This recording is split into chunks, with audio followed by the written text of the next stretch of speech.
Welcome to EPG Pathshala. I am Dr. T. Sai Chandramouli, former Associate Professor of English, Railway College, Osmania University, Hyderabad. In this paper, we will be discussing 20th century literary scenario in England. We will be covering socio-economic, political, cultural backgrounds and ramifications of various events that took place during the 20th century in England and the impact of that on the literary contribution, literary creation. We can comfortably divide the 20th century scenario into 5 eras. The first one is Edwardian era, stretching from 1900 to 1914. The second one, the First World War, took place during 1914 to 18.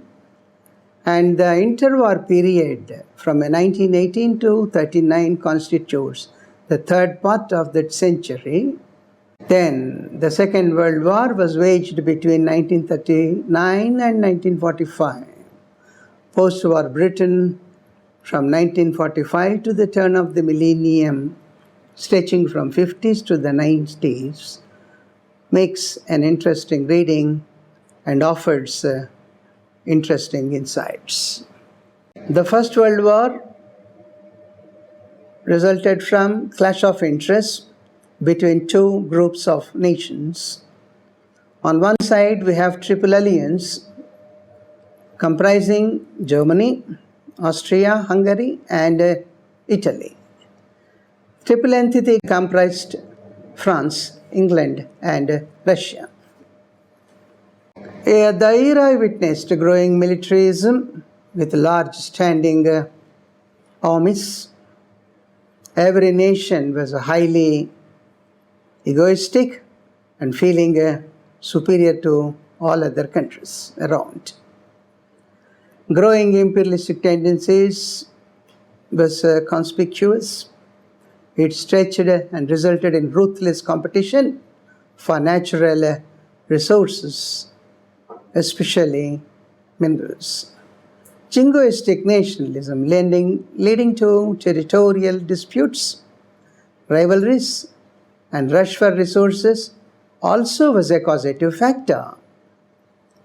A series of disastrous events between 28th June and 4th August 1914, beginning with the assassination of Archduke Ferdinand of Austria-Hungary, might be quite interesting and should create awareness about the events that are to take place subsequently. Let's talk about the impact of the Great War on England. England had no estimate of the economic cost of war. The war shattered the economy of England. England's wish was to continue business and carry on as usual despite the war. The period from 1918 to 1939 constituted interwar period, and it can be mentioned as the session or the phase during which Britain's last bit of glory was on view. Then on, it was a decline and decline only for a few more decades. The Big Four, the Allied powers, came together to broker a fragile peace to end the World War. The war to end all wars through America as a new world power. With its industrial and military might, it would soon replace England in global politics. The General Strike of 1927 and the Great Depression during 1929 had their own impact on the incidents on the history of England in general.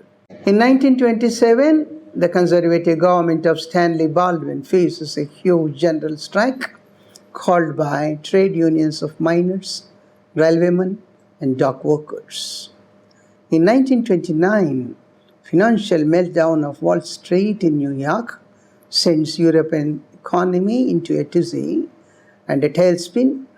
High levels of unemployment was a vexing problem witnessed during the time.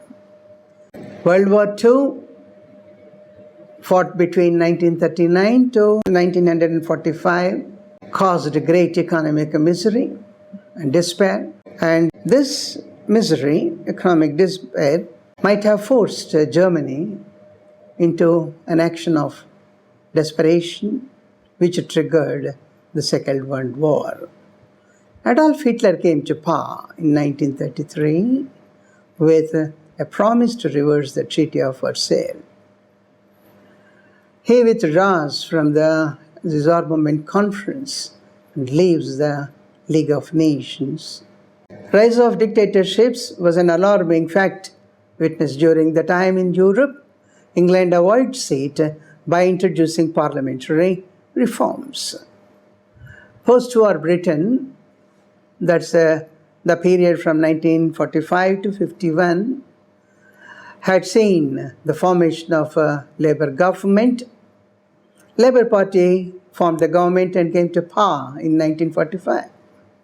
British exports stood at an all-time low, and there were calls, we may say frantic calls, for reforms and legislations to alleviate the situation.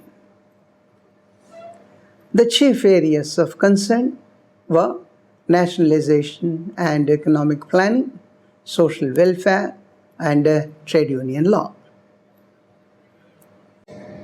Now, let's move to the next 2 decades, that is 1950s and 1960s. 1950s in England showed a slow but steady economic recovery. Signs of affluence after 1951 were very much on view. The 60s can be termed as a new decade of permissiveness in sexual modes, growth of youth cultures, and pop music. People were growingly turning to culture and leisure time activities. They were desperately seeking an escape route from the grim economic realities of life in society. It was also a time accepted for looking at absurdities of post-war life, and also by looking away from the immediate present-day situation and commitments as well as compelling demands of the time. 1970s can be termed as a period when oil crisis, the return of mass unemployment, and worsening industrial relationships are typical fare on the menu. The rise of Thatcherism signaled the end of consensual politics in Britain. Her superiority and stern manner of functioning, holding all power in her hands, in a way marked a turn in British political life and political situation.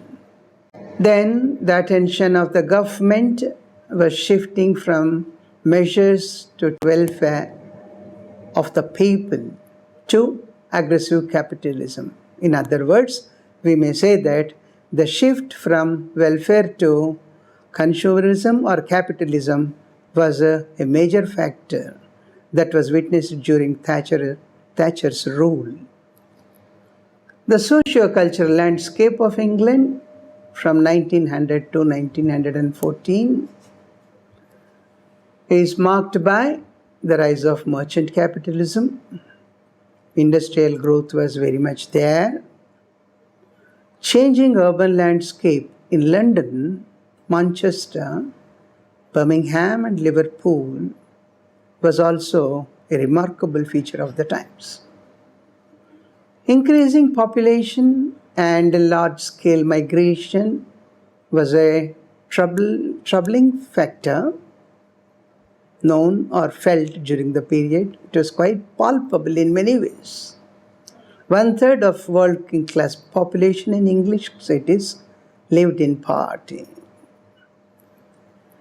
The East End of London those days became a derogatory term linked with the filth, squalor, and deprivation. During the time of Ripper's murders, the area had two principal minority groups, the Irish and the Jewish. Small communities of Black Britons lived close to docks and ports of large cities. In a way, these slowly turned into slums and ghettos, if you may call so. A large number of Jewish immigrants also tended to live near docks or to inhabit the most affordable housing areas. Working class culture demands attention and proper discussion in the 20th century in England. England had one of the largest working class population. Uprooted from their traditional vocations, the working class had lost its social and cultural moorings. It also led to unrest and a sort of disquiet in different strata in the society. Leisure activities like partying in pubs, gambling, and watching football were gaining popularity and patronage. Cricket was a gentleman's game, as is called today also, and football was deemed and termed as a workers' game or working class game. Bourgeois society and culture in the 20th century also deserve our attention. Women entered middle-class professions, notably in education and law, due to the expansion of compulsory mass education initiated by the Education Act of 1870. Talking about sex in public was still a taboo in spite of the law and of growing opportunities for women to get education and also get employment opportunities. Most large towns and cities had at least one musical hall. The middle class consumed daily stories from the newspapers, magazines, and journals. Let us turn our attention to economy and politics from 1900 to 1914 in England. This is the first part of 20th century, if we may call it so. England was a leading manufacturing country with textile, iron and steel and coal and shipbuilding industries, and it was dominating some of the areas as a major force. Labor unrest from 1911 to 13 proved that lack of collective bargaining could be disastrous to industry. The First World War gave a significant boost to collective bargainings as large sectors of the economy came within the scope of the Munitions War Act of 1915. Socialist groups evolved into the most powerful vehicle for socialism in Britain. By 1924, the first Labour government was voted to power, replacing the Conservatives. The rise of Labour as a new political force considerably weakened the Liberals and their party scheme.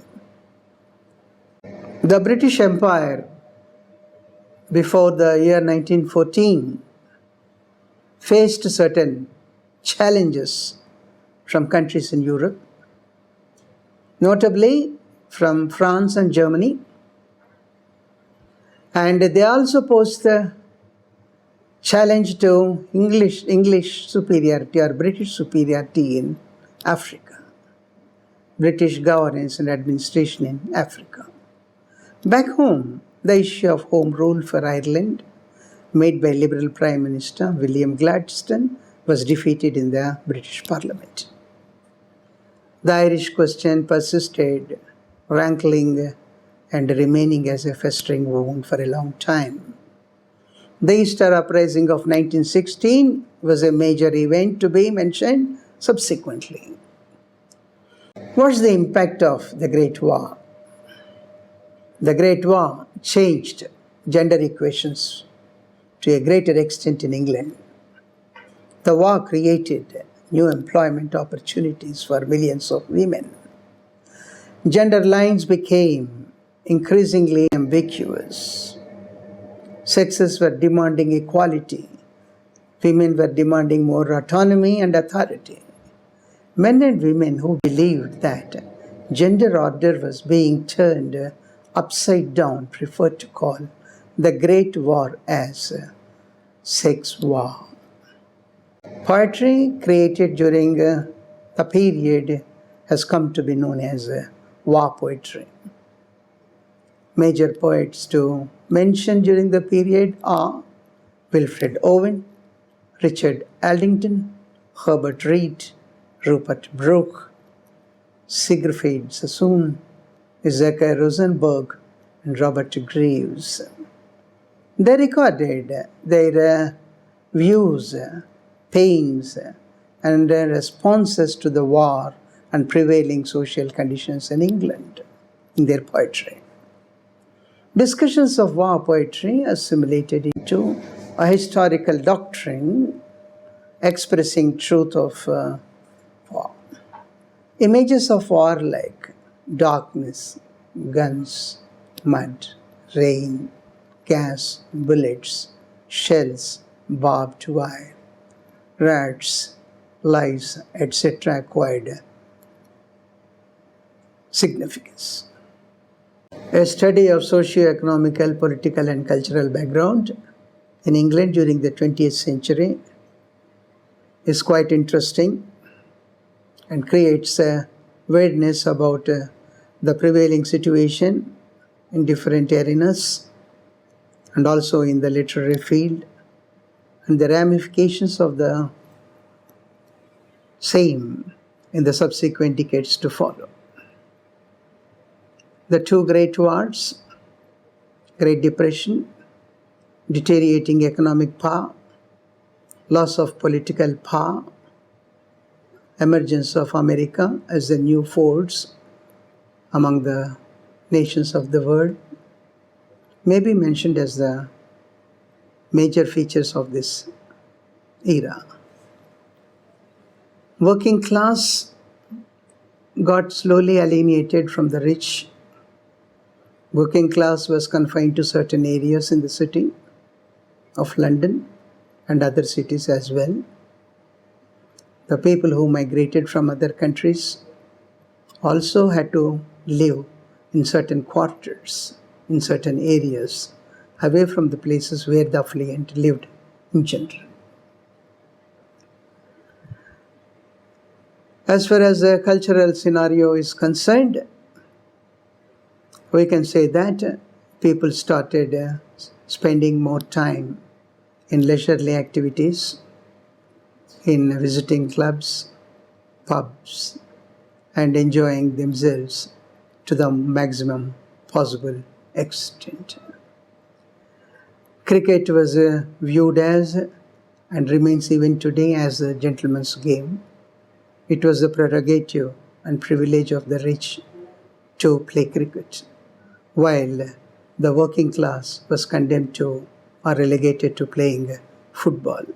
In other words, football came to be associated with the working class, and cricket was synonymous with the rich and the affluent and their power. Common man was not supposed to join hands with the rich as far as games are also concerned. The century also witnessed the emergence of women power slowly and steadily. After an act to educate women was passed in British Parliament, more and more women got opportunities to study and find better employment opportunities. And the wars were condemned by certain prudes or by certain conservative-minded people as the triggering factors for alienating the sexes and the causative factor of upsurge of the women and feminism and feminist power. Women were drawn to various services Chiefly among them to mention are teaching and nursing, or teaching and working in the hospitals. Women found newfound freedom during this period, which slowly spread to other countries, and today it is a global phenomena that women power is on the rise and they are ruling certain countries. Coming to political situation, dictatorships in certain parts of Europe threatened England's suzerainty and superiority during its administration in Africa also. England's power was relegated and they had to compete with others. And as far as the government policies were concerned, a shift from welfare schemes and welfare measures to capitalist reforms is a major feature to be mentioned. War created inspiration, disturbed many, destroyed millions, and caused grief and wounded the souls of sensitive people, notably among them poets. Thus, the poetry written during the wars, about the war, by those who were troubled by the war, has come to be known as war poetry. Here, it becomes a little difficult to separate historical events from literary scenario. Whether history prompted literary creation or literary creations reflected historical events is difficult to differentiate and define. Thank you for visiting ePathashala.